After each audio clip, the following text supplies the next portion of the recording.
आज हम बात कर रहे हैं राइट बंधु के बारे में। राइट बंधु कौन थे और उन्होंने ऐसे क्या कार्य किए कि आज हम उनके बारे में इस टॉपिक पर लेकर बात कर रहे हैं। ईश्वर द्वारा बनाई गई सृष्टि में अनेक जीव जंतुओं ने इस संसार में जन्म लिया, जिसमें पशु पक्षियों को मानव की तुलना में कुछ विशिष्ट प्राकृतिक गुण प्राप्त हुए। पक्षियों को खुले आसमान में मुक्त होकर विचरण करते हुए मनुष्य यही सोचा करते हैं कि काश वह भी उनकी तरह उड़ पाते। आकाश से ऊंची उड़ान भरने की इसी आकांक्षा ने विलंबर राइट एवं ऑरविल राइट नामक राइट बंधुओं को यानी राइट ब्रदर्स को हवाई जहाज की खोज की प्रेरणा दी होगी और उन्होंने इसी से प्रेरित होकर आकाश में उड़ने वाले हवाई जहाज का आविष्कार किया।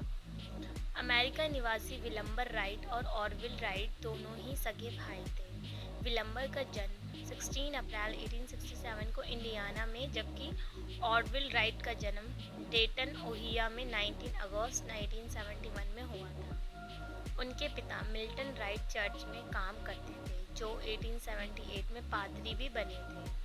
पादरी जो चर्च में होते हैं। उनकी माँ भी चर्च संबंधी कामों में पिता का हाथ बटाया करती थी। बचपन से राइट बंधुओं की रुचि कुछ ऐसे मशीनी संबंधों कामों में लगी रहती थी जो ऊंचाई तक जा सके। एक बार उपहार में उन्हें खिलौने के रूप में हेलीकॉप्टर मिला था।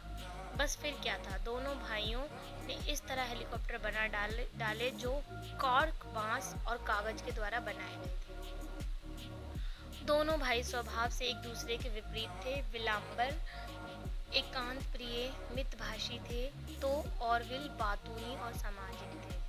ऑरविल को पैसा कमाने का काफी शौक था। उन्होंने तो गर्मी की छुट्टियों में छापे खाने में काम करते हुए न केवल कई हाई स्कूल परीक्षा पूरी की, बल्कि टाइप सेंटर बनाने के साथ साथ समाचार पत्र का भी प्रकाशन किया। विलंबर की माँ की बीमारी की वजह से हाई स्कूल की पढ़ाई पूरी नहीं कर पाते थे। उनके पिता उन्हें चर्च संबंधी कामों में लगाना चाहते थे, जबकि दोनों भाइयों की रुचि उसमें नहीं थी। चर्च जाना छोड़कर दोनों साथ रहते, साथ खेलते और एक जैसा सोचते और काम और कुछ कार्यों में लगे रहते थे। माँ की मृत्यु के बाद दोनों ने छापाखाना खोलकर साहित्य संबंधी प्रकाशन आरंभ कर दिया। साथ ही साइकिल बेचने, किराया देने, मरम्मत करने की दुकानें भी खोल ली थी। उन्हें ना तो किसी प्रकार का व्यसन था और ना ही लड़कियों के साथ घूमने का कोई शौक था, जो कि उम्र के अंदाजन तक होता है।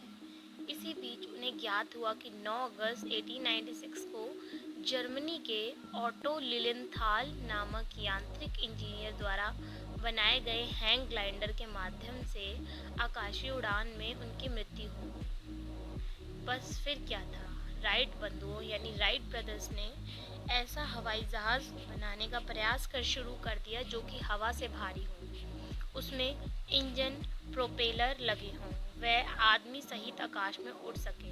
उन्होंने पहले ग्लाइडर बनाया और उसका परीक्षण करने के लिए पहाड़ी स्थान पर चले गए, जो 12 सेकंड तक हवा में रहने के बाद पृथ्वी पर आ गिरा। सन 1900 में उन्होंने 2 तख्ते वाला वायुयान बनाया, जिसको शक्ति देने वाला पेट्रोल इंजन भी लगाया गया था।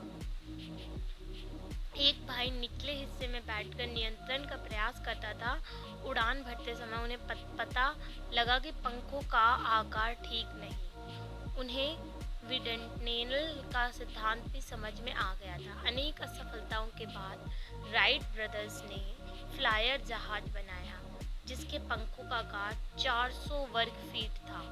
उसके संतुलन के लिए मशीन बना रखी थी। 8 दिसंबर 1903 को पहली उड़ान भरी, जो कि असफल रही। फिर इसमें आवश्यक संशोधन कर जब इसे उड़ाया तो यह अपनी ताकत से 10 फीट ऊपर उड़ा और 12 सेकंड नीचे आकर गिर गया।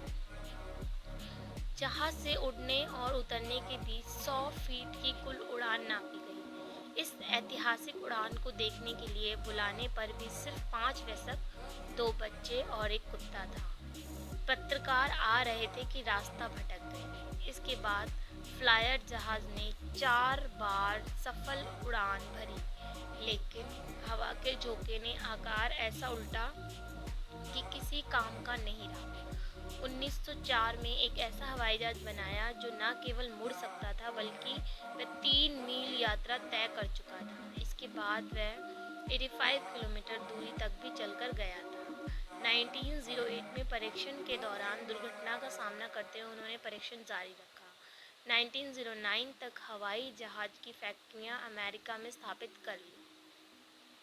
उनके इस नवनिर्मित वायुयान इंग्लिश चैनल, अटलांटिक महासागर और प्रशांत महासागर के साथ साथ लगभग 23,000 किलोमीटर की यात्रा भी तय की।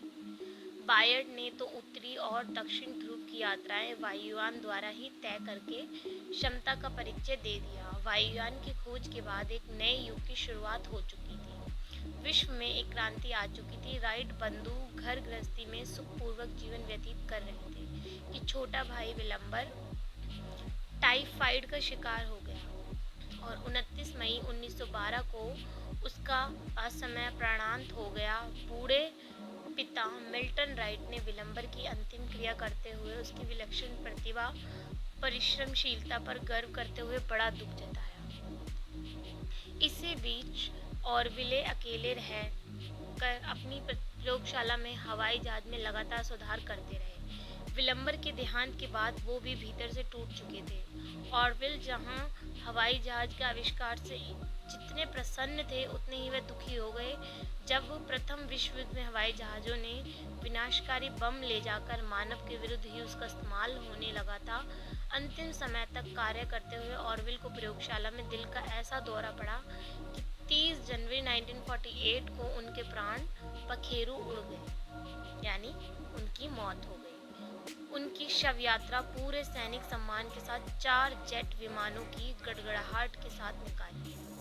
उनके द्वारा बनाए गए पहले फ्लायर जहाज को अमेरिका के स्मिथसोनियन संग्रहालय में आज भी देखा जा सकता है। राइट ब्रदर्स द्वारा वायुयान के अभूतपूर्व आविष्कार ने आज जहां दुनिया की मीलों दूर को चंद मिनटों में और सेकंडों में तय कर दिया है, वहीं सुख सुविधा प्रदान करने वाले अत्याधुनिक वायुयान ने मानव के आकाश में उड़ने की लालसा को भी पूरा कर दिया है। लेकिन सर्वाधिक दुखद पहलू यह है कि मानव ने अत्यंत तेज गति वाले युद्धक विमानों को बनाकर अपने ही अस्तित्व के लिए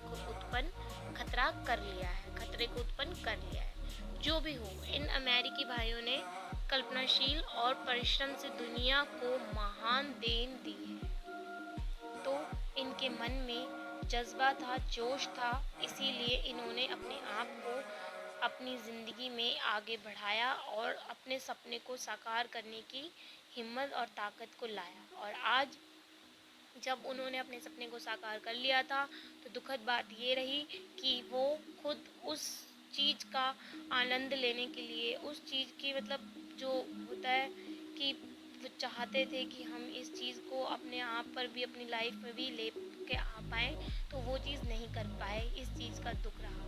लेकिन उन्होंने जो मनुष्य को देन दी, इसका फ़ायदा भी हुआ और नुकसान भी हुआ। फ़ायदा आपको पता है कि आज मनुष्य आकाश में उड़कर पंछी की भांति अपने आप को और हर चीज़ तरह से ज्ञात कर सकता है।